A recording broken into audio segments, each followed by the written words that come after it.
Hello दोस्तों, आपका स्वागत है आपके अपने YouTube channel Kundal Hindi classes में। आज का हमारा जो पाठ रहने वाला है, टॉपिक रहने वाला है, वह कक्षा 11 कक्षा 11वीं का पाठ 1 नमक का दारोगा रहने वाला है, जो मुंशी प्रेमचंद जी द्वारा लिखा गया है। तो चलिए शुरू करते हैं। हम पहले कवि परिचय पढ़ेंगे, तो चलिए हम शुरू करते हैं। प्रेमचंद।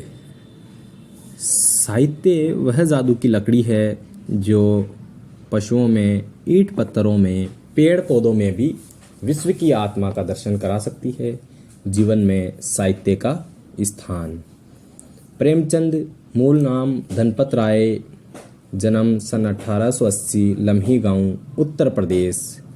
प्रमुख रचनाएं सेवा सदन, प्रेमाश्रम, रंगभूमि, निर्मला, कायाकल्प, गबन, कर्मभूमि, गोदान, ये इनके उपन्यास हैं। सोजे वतन, मानसरोवर, 8 खंड में, गुप्तधन, ये इनके कहानी संग्रह हैं। करबला, संग्राम, प्रेम की देवी, ये इनके नाटक है। कुछ विचार, विविध प्रसंग, ये इनके निबंध संग्रह हैं। इनकी मृत्यु सन 1936 में हुई थी। प्रेमचंद हिंदी कथा साहित्य के शिखर पुरुष माने जाते हैं। कथा साहित्य के इस शिखर पुरुष का बचपन अभाव में बीता। स्कूली शिक्षा पूरी करने के बाद पारिवारिक समस्याओं के कारण जैसे तैसे बीए तक की पढ़ाई की। अंग्रेजी में एमए करना चाहते थे, लेकिन जीवन यापन के लिए नौकरी करनी पड़ी। सरकारी नौकरी मिली भी, लेकिन महात्मा गांधी के असहयोग आंदोलन में सक्रिय होने के कारण त्याग पत्र देना पड़ा। राष्ट्रीय आंदोलन से जुड़ने के बावजूद लेखन कार्य सुचारू रूप से चलता रहा। पत्नी शिवरानी देवी के साथ अंग्रेजों के खिलाफ आंदोलनों में हिस्सा लेते रहे। उनके जीवन का राजनीतिक संघर्ष उनकी रचनाओं में सामाजिक संघर्ष बनकर सामने आया, जिसमें जीवन का यथार्थ और आदर्श दोनों थे। इसके बाद हम बात करें अगली चीज़ की, तो अगली चीज़ जो है ये बिल्कुल भी इम्पोर्टेंट नहीं है साथियों आपके पाठ्यक्रम के हिसाब से, इसलिए मैं ये आगे वाला पेज लेता हूँ।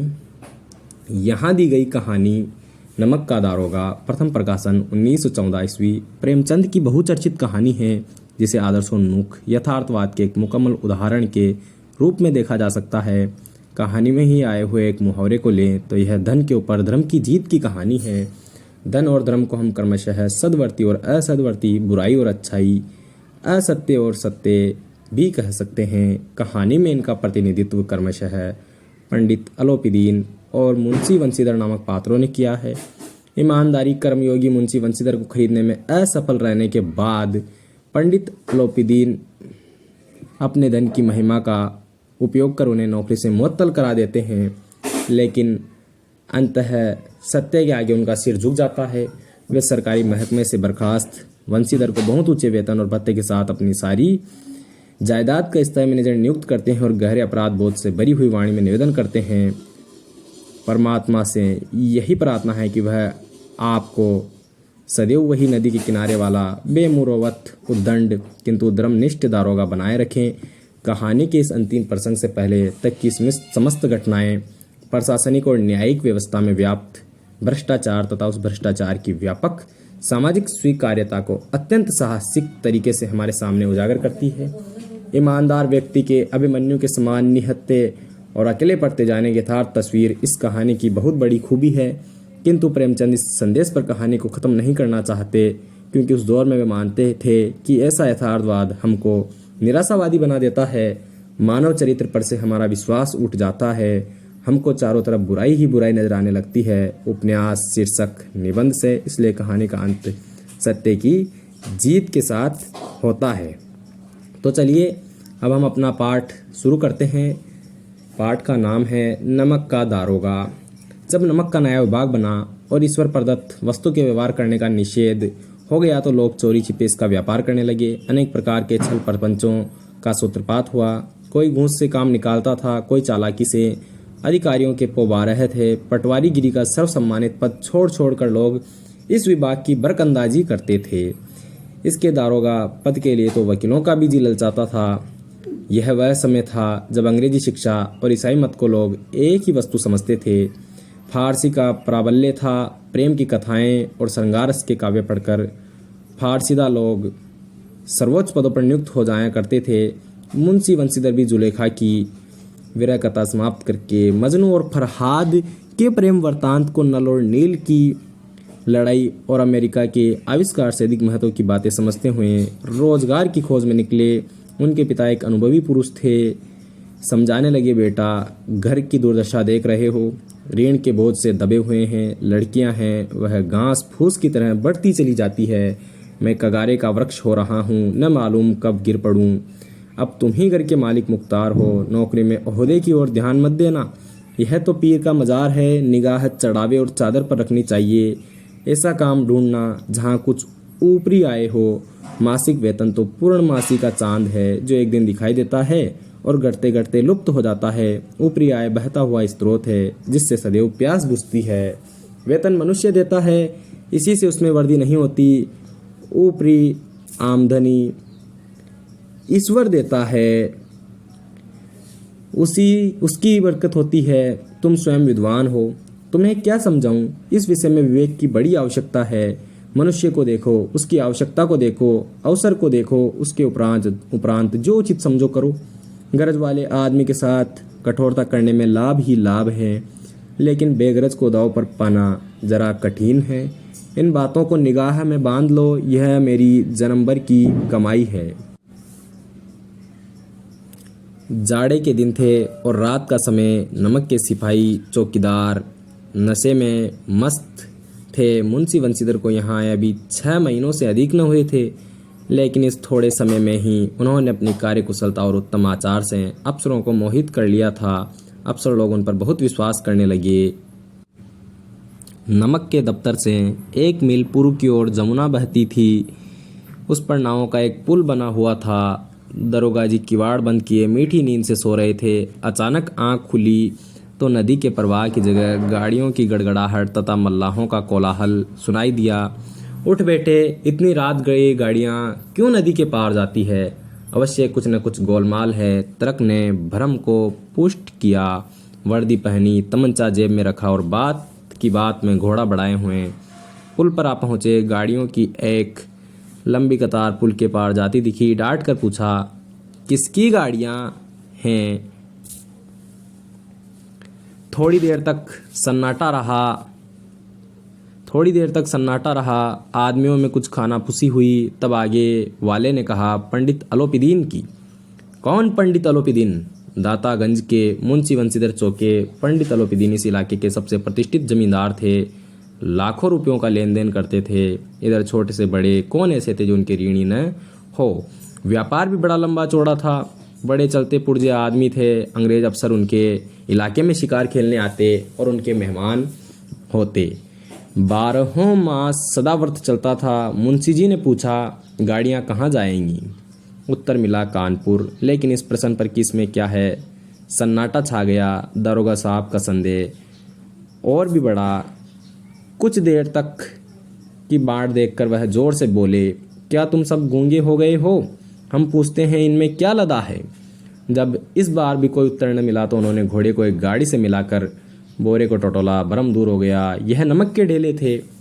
पंडित अलोपीदीन अपने सजीले रथ पर सवार कुछ सोते कुछ जागते चले आते थे। अचानक कई गाड़ी वालों ने घबराए हुए आकर जगाया और बोले, महाराज, दारोगा ने गाड़ियां रोक दी हैं और घाट पर खड़े आपको बुलाते हैं। पंडित अलोपीदीन का लक्ष्मी जी पर अखंड विश्वास था। वह कहा करते थे कि संसार का तो कहना ही क्या, स्वर्ग में भी लक्ष्मी का ही राज्य है। उनका यह कहना यथार्थ ही था। न्याय और नीति सब लक्ष्मी के ही खिलौने हैं। इन्हें वह जैसे चाहती है नचाती है। लेटे ही लेटे गर्व से बोले, चलो हम आते हैं। यह कहकर पंडित जी ने बड़ी निश्चिंतता से पान के बीड़े लगाकर खाए। फिर लिहाफ ओढ़े हुए दारोगा के पास आकर बोले, बाबूजी आशीर्वाद कहिए, हमसे कौन सा अपराध हुआ कि गाड़ियां रोक दी गई? हम ब्राह्मणों पर तो आपकी कृपा दृष्टि रहनी चाहिए। बंशीधर रुखाई से बोले, सरकारी हुक्म? पंडित अलोपीदीन ने हंसकर कहा, हम सरकारी हुक्म को नहीं जानते और न सरकार को। हमारे सरकार तो आप ही है। हमारा और आपका तो घर का मामला है। हम कभी आपसे बाहर हो सकते हैं? आपने व्यर्थ का कष्ट उठाया। यह हो नहीं सकता कि इधर से जाएं और इस गांठ के देवता को बेंट न चढ़ावें। मैं तो आपकी सेवा में स्वयं ही आ रहा था। वंशीधर पर ऐश्वर्य की मोहिनी वंशी का कुछ प्रभाव न पड़ा। ईमानदारी की नई उमंग थी। कड़क कर बोले, हम उन नमक हरामों में नहीं हैं जो कोड़ियों पर अपना ईमान बेचते फिरते हैं। आप इस समय हिरासत में हैं। आपका कायदे के अनुसार चालान होगा। बस मुझे अधिक बातों की फुर्सत नहीं है। जमादार बदलू सिंह, तुम इन्हें हिरासत में ले चलो, मैं हुक्म देता हूँ। पंडित अलोपीदीन स्तंभित हो गए। गाड़ीवानों में हलचल मच गई। पंडित जी के जीवन में कदाचित यह पहला ही अवसर था कि पंडित जी को यह ऐसी कठोर बातें सुननी पड़ी। बदलू सिंह आगे बढ़ा, किंतु रोब के मारे यह साहस न हुआ कि उनका हाथ पकड़ सके। पंडित जी ने धर्म को धन का ऐसा निरादर करते कभी नहीं देखा था। विचार आया, यह भी उदंड लड़का है, माया मोह के जाल में अभी नहीं पड़ा, अलहड़ है, झिझकता है। बहुत दीन भाव से बोले, बाबू साहब ऐसा न कीजिए, हम मिट जाएंगे, इज्जत धूल में मिल जाएंगी। हमारा अपमान करने से आपके हाथ क्या आएगा? हम किसी तरह आपसे बाहर थोड़ी है। वंशीधर ने कठोर स्वर में कहा, हम ऐसी बातें नहीं सुनना चाहते। अलोपीदीन ने जिस सहारे को चट्टान समझ रखा था वह पैरों के नीचे से खिसकता हुआ मालूम हुआ। स्वाभिमान और धन ऐश्वर्य को कड़ी चोट लगी, किंतु अभी तक धन की सांकेतिक शक्ति का पूरा भरोसा था। अपने मुख्तार से बोले, लालाजी 1000 के नोट बाबू साहब को बेंट करो, आप इस समय भूखे सिंह हो रहे हैं। वंशीधर ने गर्म होकर कहा, 1000 नहीं, 1,00,000 भी मुझे सच्चे मार्ग से नहीं हटा सकते। धर्म की इस बुद्धिहीन दृढ़ता और देव दुर्लभ त्याग पर मन बहुत झुंझलाया। अब दोनों शक्तियों में संग्राम होने लगा। धन ने उछल उछल कर आक्रमण करने शुरू किए। 1 से 5, 5 से 10, 10 से 15 और 15 से 20,000 तक नौबत पहुंची। किंतु धर्म अलौकिक वीरता के साथ इस बहुसंख्यक सेना के सम्मुख अकेला पर्वत की भांति अटल अविचलित खड़ा था। अलोपीदीन निराश होकर बोले, अब इससे अधिक मेरा साहस नहीं, आगे आपको अधिकार है। वंशीधर ने अपने जमादार को ललकारा। बदलू सिंह मन में दारोगाजी को गालियां देता हुआ पंडित अलोपीदीन की ओर बढ़ा। पंडित घबरा कर 2-3 कदम पीछे हट गए। अत्यंत दीनता से बोले, बाबू साहब ईश्वर के लिए मुझ पर दया कीजिए, मैं 25,000 पर निपटारा करने को तैयार हूँ। असंभव बात है, 30,000 पर किसी तरह भी संभव नहीं। क्या 40,000 पर भी नहीं? 40,000 नहीं, 40 लाख पर भी असंभव है। बदलू सिंह, इस आदमी को अभी हिरासत में ले लो। अब मैं एक शब्द भी नहीं सुनना चाहता। धर्म ने धन को पैरों तले कुचल डाला। अलोपीदीन ने एक हष्ट पुष्ट मनुष्य को हथकड़ियां लिए हुए अपनी तरफ आते देखा। चारों ओर निराश और कातर दृष्टि से देखने लगे। इसके बाद एकाएक मूर्छित होकर गिर पड़े। दुनिया सोती थी पर दुनिया की जीभ जागती थी। सवेरे देखिए तो बालक वृद्ध सबके मुंह से यही बात सुनाई देती थी। जिसे देखिए वही पंडित जी के इस व्यवहार पर टीका टिप्पणी कर रहा था। निंदा की बौछारें हो रही थी। मानो संसार से अब पापी का पाप कट गया। पानी को दूध के नाम से बेचने वाला ग्वाला, कल्पित रोज नाम से भरने वाले अधिकारी वर्ग, रेल में बिना टिकट सफर करने वाले बाबू लोग, जाली दस्तावेज बनाने वाले सेठ और साहूकार, यह सब के सब देवताओं की बातें करने चला रहे थे। जब दूसरे दिन पंडित अलोपीदीन अभियुक्त होकर कांस्टेबलों के साथ हाथों में हथकड़ियां, हृदय में गलानी और शोभ भरे लज्जा से गर्दन झुकाएं अदालत की तरफ चले तो सारे शहर में हलचल मच गई। मेलों में कदाचित आंखें इतनी व्यग्र न होती होंगी। भीड़ के मारे छत और दीवार में कोई भेद न रहा। किंतु अदालत में पहुंचने की देर थी। पंडित अलोपीदीन इस अगाध वन के सिंह थे। अधिकारी उनके वर्ग उनके वक्त, अमले उनके सेवक, वकील मुख्तार उनके आज्ञापालक और अर्दली चपरासी तथा चौकीदार तो उनके बिना माल के गुलाम थे। उन्हें देखते ही लोग चारों तरफ से दौड़े। सभी लोग विस्मित हो रहे थे, इसलिए नहीं कि अलोपीदीन ने क्यों यह कर्म किया, बल्कि इसलिए कि वह कानून के पंजे में कैसे आए। ऐसा मनुष्य जिसके पास असाध्य साधन करने वाला धन और अनन्य वाचालता हो, वह क्यों कानून के पंजे में आए। प्रत्येक मनुष्य उनसे सहानुभूति प्रकट करता था। बड़ी तत्परता से इस आक्रमण को रोकने के लिए निमित्त वकीलों की एक सेना तैयार की गई। न्याय के मैदान में धर्म और धन में युद्ध ठन गया। वंशीधर चुपचाप खड़े थे। उनके पास सत्य के सिवा कोई बल न था, न स्पष्ट भाषण के अतिरिक्त कोई शस्त्र। गवाह थे किंतु लोभ से डावाडोल। यहाँ तक कि मुंशी जी को न्याय भी अपनी ओर से कुछ खिंचा हुआ दिख पड़ता था। वह न्याय का दरबार था, परंतु उसके कर्मचारियों पर पक्षपात का नशा छाया हुआ था। किंतु पक्षपात और न्याय का क्या मेल? जहाँ पक्षपात हो वहाँ न्याय की कल्पना भी नहीं की जा सकती। मुकदमा शीघ्र समाप्त हो गया। डिप्टी मजिस्ट्रेट ने अपनी तजवीज़ में लिखा, पंडित अलोपीदीन के विरुद्ध दिए गए प्रमाण निर्मूल और भ्रमात्मक है। वह एक बड़े भारी आदमी हैं। यह बात कल्पना के बाहर है कि उन्होंने थोड़े लाभ के लिए ऐसा दुस्साहस किया हो। यद्यपि नमक के दारोगा मुंशी वंशीधर का अधिक दोष नहीं है, लेकिन यह बड़े खेद की बात है कि उसकी उद्दंडता और विचारहीनता के कारण एक भले मानुस को कष्ट झेलना पड़ा। हम प्रसन्न हैं कि वह अपने काम से सजग और सचेत रहता है, किंतु नमक से मुकदमे की बड़ी हुई नमकहलाली ने उसके विवेक और बुद्धि को भ्रष्ट कर दिया है। भविष्य में उसे होशियार रहना चाहिए। वकीलों ने यह फैसला सुना और उछल पड़े। पंडित अलोपीदीन मुस्कुराते हुए बाहर निकले। स्वजन बांधवों ने रुपयों की लूट की। उदारता का सागर उमड़ पड़ा। उसकी लहरों ने अदालत की नींव तक हिला दी। जब वंशीधर बाहर निकले तो चारों ओर से उनके ऊपर व्यंग्य बाणों की वर्षा होने लगी। चपरासियों ने झुक झुक कर सलाम किए, किंतु इस समय एक एक कटु वाक्य, एक एक संकेत गर्वाग्नि को प्रज्वलित कर रहा था। कदाचित इस मुकदमे में सफल होकर वह इस तरह अकड़ते हुए न चलते। आज उन्हें संसार का एक खेदजनक विचित्र अनुभव हुआ। न्याय और विद्वता, लंबी चौड़ी उपाधियां, बड़ी बड़ी दाढ़ियां और ढीले चोंगे एक भी सच्चे आदर के पात्र नहीं है। वंशीधर ने धन से बेर मोल लिया था, उसका मूल्य चुकाना अनिवार्य था। कठिनता से एक सप्ताह बीता होगा कि मुअत्तली का परवाना आ पहुंचा। कार्यपरायणता का दंड मिला। बेचारे बग्न हृदय शोक और खेद से व्यतीत घर को चले। बूढ़े मुंशी जी तो पहले से ही कुड़बुड़ा रहे थे कि चलते चलते इस लड़के को समझाया था, लेकिन इसने एक न सुनी। सब मनमानी करता है। हम तो कलवार और कसाई के तगादे सहे, बुढ़ापे में भगत बनकर बैठे, और वहाँ बस वही सूखी तनख्वाह है। हमने भी तो नौकरी की है और कोई ओहदेदार नहीं थे, लेकिन काम किया, दिल खोल कर किया, और अब आप ईमानदार बनने चले हैं। घर में चाहे अंधेरा हो, मस्जिद में अवश्य दिया जलाएंगे। खेद ऐसी समझ पर पढ़ना लिखना सब अकारथ गया। इसके थोड़े ही दिनों बाद जब मुंशी वंशीधर इस दुरावस्था में घर पहुँचे और बूढ़े पिताजी ने समाचार सुना तो सिर पीट लिया। बोले, जी चाहता है कि तुम्हारा और अपना सिर फोड़ लूं। बहुत देर तक पछता पछता कर हाथ मलते रहे।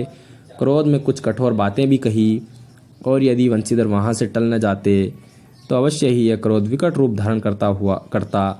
वरदा माता को भी दुख हुआ। जगन्नाथ और रामेश्वर यात्रा की कामनाएं मिट्टी में मिल गई। पत्नी ने तो कई दिनों तक सीधे मुंह से बात भी नहीं की। इसी प्रकार एक सप्ताह बीत गया। संध्या का समय था। बूढ़े मुंशी जी बैठे राम नाम की माला जप रहे थे। इसी समय उनके द्वार पर सजा हुआ रथ आकर रुका। हरे और गुलाबी पर्दे, पचैये बैलों की जोड़ी, उनकी गर्दनों में नीले धागे, सींगे पीतल से जड़ी हुई, कई नौकर लाठियां कंधों पर रखे हुए साथ थे। मुंशी जी अगवानी को दौड़े। देखा तो पंडित अलोपीदीन हैं। झुककर दंडवत की और लल्लो चप्पों की बातें करने लगे। हमारा भाग्य उदय हुआ जो आपके चरण इस द्वार पर आए। आप हमारे पूज्य देवता है। आपको कौन सा मुंह दिखावें? मुंह में तो कालिख लगी हुई है, किंतु क्या करे, लड़का बागा कपूत है। नहीं तो आपसे क्यों मुंह छिपाना पड़ता। ईश्वर निसंतान चाहे रखें, पर ऐसी संतान न दे। अलोपीदीन ने कहा, नहीं भाई साहब, ऐसा न कहिए। मुंशी जी ने चकित होकर कहा, ऐसी संतान को और क्या कहूँ। अलोपीदीन ने वात्सल्यपूर्ण स्वर में कहा, कुल तिलक और पुरुषों की कीर्ति उज्जवल करने वाले संसार में ऐसे कितने धर्म परायण मनुष्य है जो धर्म पर अपना सब कुछ अर्पण कर सकें। पंडित अलोपीदीन ने वंशीधर से कहा, दारोगा जी, इसे खुशामद न समझिए। खुशामद करने के लिए मुझे इतना कष्ट उठाने की जरूरत न थी। उस रात को आपने अपने अधिकार बल से मुझे अपनी हिरासत में लिया था, किंतु मैं आज स्वेच्छा से आपकी हिरासत में हूँ। मैंने हजारों रईस और अमीर देखे, हजारों उच्च पदाधिकारियों से काम पड़ा, किंतु मुझे परास्त किया तो आपने। मैंने सबको अपना और अपने धन का गुलाम बनाकर छोड़ दिया। मुझे आज्ञा दीजिए कि आपसे कुछ विनय करूं। वंशीधर ने अलोपीदीन को आते देखा तो उठकर सत्कार किया, किंतु स्वाभिमान सहित समझ गए कि यह महाशय मुझे लज्जित करने और जलाने आए हैं। समापरात्मा चेष्टा नहीं की, वरन उन्होंने अपने पिता की यह ठकुर सुहाती की बात ऐसी प्रतीत हुई। पर पंडित जी की बातें सुनी तो मन की मैल मिट गई। पंडित जी की ओर उड़ती हुई दृष्टि से देखा। सद्भाव झलक रहा था। गौरव ने अब लज्जा के सामने सिर झुका दिया। शर्माते हुए बोले, यह आपकी उदारता है जो ऐसा कहते हैं। मुझसे जो कुछ अविनय हुई है उसे क्षमा कीजिए। मैं धर्म की बेड़ी में जकड़ा हुआ था, नहीं तो वैसे मैं आपका दास हूँ। जो आज्ञा होगी वह मेरे सिर माथे पर। अलोपीदीन ने विनीत भाव से कहा, नदी तट पर आपने मेरी प्रार्थना नहीं स्वीकार की थी, किंतु आज स्वीकार करनी पड़ेगी। वंशीधर बोले, मैं किस योग्य हूँ, किंतु जो कुछ सेवा मुझसे हो सकती है उसमें त्रुटि न होगी। अलोपीदीन ने एक स्टाम्प लगा हुआ पत्र निकाला और उसे वंशीधर के सामने रखकर बोले, इस पद को स्वीकार कीजिए और अपने हस्ताक्षर कर दीजिए। मैं ब्राह्मण हूँ, जब तक यह सवाल पूरा न कीजिएगा द्वार से न हटूंगा। मुंशी वंशीधर ने उस कागज को पढ़ा तो कृतज्ञता से आंखों में आंसू भर आए। पंडित अलोपीदीन ने उनको अपनी सारी जायदाद का स्थायी मैनेजर नियुक्त किया था। 6,000 वार्षिक वेतन के अतिरिक्त रोजाना खर्च अलग, सवारी के लिए घोड़े, रहने को बंगला, नौकर चाकर मुफ्त। कंपित स्वर में बोले, पंडित जी, मुझ में इतनी सामर्थ्य नहीं है कि आपकी उदारता की प्रशंसा कर सकूं, किंतु मैं ऐसे उच्च पद के योग्य नहीं हूँ। अलोपीदीन हंसकर बोले, मुझे इस समय एक अयोग्य मनुष्य की ही जरूरत है। वंशीधर ने गंभीर भाव से कहा, यों मैं आपका दास हूँ। आप जैसे कीर्तिवान सज्जन पुरुष की सेवा करना मेरे लिए सौभाग्य की बात है, किंतु मुझ में न विद्या है, न बुद्धि, न वह स्वभाव जो इन त्रुटियों की पूर्ति कर देता है। ऐसे महान कार्य के लिए एक बड़े मर्मज्ञ अनुभवी मनुष्य की जरूरत है। अलोपीदीन ने कलमदान से कलम निकाली और उसे वंशीधर के हाथ में देकर बोले, न मुझे विद्वता की चाह है, न अनुभव की, न मर्मज्ञता की, न कार्यकुशलता की। इन गुणों के महत्व का परिचय खूब पा चुका हूँ। अब सौभाग्य और सुअवसर ने मुझे वह मोती दे दिया है जिसके सामने योग्यता और विद्वता की चमक फीकी पड़ जाती है। यह कलम लीजिए, अधिक सोच विचार न कीजिए, दस्तखत कर दीजिए। परमात्मा से यही प्रार्थना है कि वह आपको सदैव वही नदी के किनारे वाला बेमुरवत, उद्दंड, कठोर परंतु धर्मनिष्ठ दारोगा बनाए रखें। वंशीधर की आंखें डबडबा आई। हृदय के संकुचित पात्र में इतना एहसान न समा सका। एक बार फिर पंडित जी की ओर भक्ति और श्रद्धा की दृष्टि से देखा और कांपते हुए हाथ से मैनेजरी के कागज पर हस्ताक्षर कर दिए। अलोपीदीन ने प्रफुल्लित होकर उन्हें गले लगा लिया। लाइक कीजिए दोस्तों, शेयर कीजिए और सब्सक्राइब कीजिए। धन्यवाद।